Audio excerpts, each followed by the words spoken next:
భద్రత పేరుతో ఆంక్షలు విధిస్తున్నారు. మంత్రులు లేకున్నా అత్యుత్సాహం ప్రదర్శిస్తున్నారు. సెక్యూరిటీ సిబ్బంది ఓవర్ యాక్షన్ చేస్తున్నారు. హద్దు మీరి మరీ ప్రవర్తిస్తున్నారు. ప్రజల కోసం, ప్రభుత్వ కార్యకలాపాల కోసం ఏర్పాటు చేసిన కార్యాలయంలో అధికారులు అసౌకర్యానికి గురవుతున్నారు. ఇంతకు అంతలా ఆంక్షలు విధిస్తోంది ఎక్కడ? సెక్యూరిటీ పేరుతో ఓవర్ యాక్షన్ చేస్తోంది ఎవరు? వారి చర్యలతో ఆఫీసర్లు ఎందుకు ఇబ్బంది పడుతున్నారు? Let's watch the story.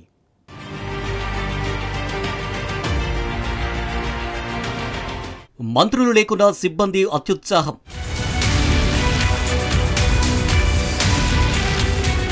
Telangana సచివాలయంలో కఠిన ఆంక్షలు.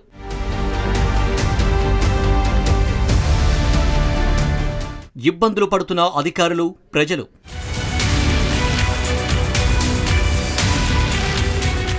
తెలంగాణ సచివాలయంలో విచిత్ర పరిస్థితి నెలకొంది. సెక్యూరిటీ పేరుతో విజిటర్లను అధికారులు తీవ్ర ఇబ్బందులు పెడుతున్నారు. సెక్రటేరియట్లో సదరు మంత్రి లేకున్నా ఆ అంతస్తులో ఆ ఛాంబర్ ముందు నుండి ఎవరైనా వెళ్లాలంటే జంగుతున్నారు. మంత్రి లేని సమయంలో కూడా ఆ మంత్రి ఛాంబర్ ముందు ఆంక్షలు ఎందుకోనని అధికారులే చర్చించుకుంటున్నారు.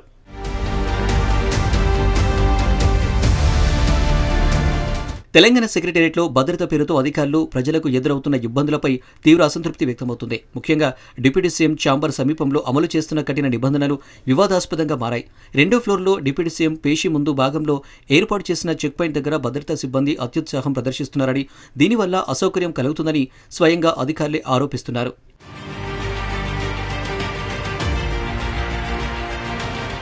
గతంలో సెక్యూరిటీ నిబంధనలు ప్రధానంగా ముఖ్యమంత్రి కార్యాలయం, ఇతర కీలక మంత్రిత్వ శాఖల వద్ద మాత్రమే కఠినంగా ఉండేవి.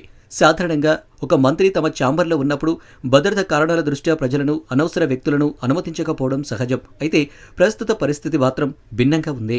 డిప్యూటీ సీఎం ఛాంబర్లో లేనప్పటికీ ఆ ప్రాంతం గుండా వెళ్లడానికి కూడా అనుమతించలేదని పలువురు ఆవేదన వ్యక్తం చేస్తున్నారు. దీనివల్ల ఇతర మంత్రులు, ఉన్నతాధికారుల కార్యాలయాలకు వెళ్లడానికి చుట్టూ తిరిగి వెళ్లాల్సిన పరిస్థితి ఏర్పడిందని అధికారులు వాపోతున్నారు. తమ ఐడి కార్డులు చూపించినా అనుమతించకపోవడం విస్మయానికి గురి చేస్తుందంటున్నారు.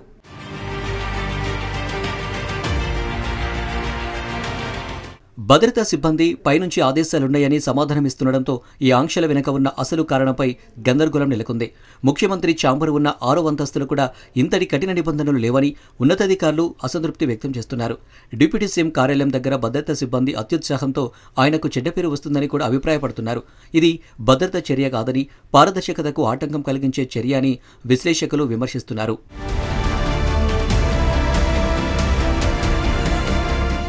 డిప్యూటీ సీఎం ఛాంబర్ ముందు కఠిన నిబంధనల వల్ల కొంతమంది ఎమ్మెల్యేలు, ఉన్నతాధికారులకు కూడా ఇబ్బందులు ఎదురవుతున్నాయి. భద్రతా సిబ్బంది వారిని గుర్తించలేకపోవడం ఆశ్చర్యానికి గురి చేస్తుంది. ఇటీవల డిప్యూటీ సీఎం ఎంట్రన్స్ వద్ద ఒక ఐఏఎస్ అధికారి, 2-3 ఎమ్మెల్యేలు ఇలాంటి అనుభవాన్ని ఎదుర్కొన్నారట. చివరికి ఒక సీఐ వారిని గుర్తించి లోపలికి పంపించారట. ప్రతిరోజు కొత్త సిబ్బందిని డ్యూటీలో పెట్టడం వల్ల ఇలాంటి గందరగోళం ఏర్పడుతుందని ఒక పోలీస్ అధికారి పేర్కొన్నారు.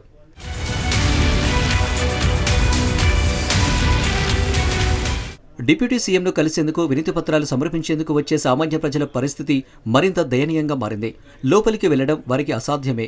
కొంతమంది భద్రతా సిబ్బంది దురుసుగా మాట్లాడుతున్నారని మధిర నియోజకవర్గానికి చెందిన ఒక వ్యక్తి చెప్పారు.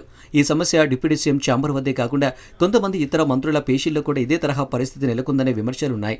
ఇటీవల ఒక మంత్రి పేషీలో కార్పొరేషన్ చైర్మన్లను కూడా గుర్తించకుండా అడ్డుకున్నారట. తెలంగాణ సెక్రటేరియట్లో పరిణామాలపై కార్పొరేషన్ చైర్మన్లు తీవ్ర అసంతృప్తి వ్యక్తం చేస్తూ తమకు ప్రోటోకాల్ సమస్యలు ఎదురవుతున్నాయని ఇటీవల ఏఐసీసీ ఇన్ఛార్జ్ మీనాక్షి నటరాజన్కు ఫిర్యాదు చేశారు. ఈ విషయాన్ని ప్రభుత్వం దృష్టికి తీసుకువెళ్తానని ఆమె చైర్మన్లకు హామీ ఇచ్చారు.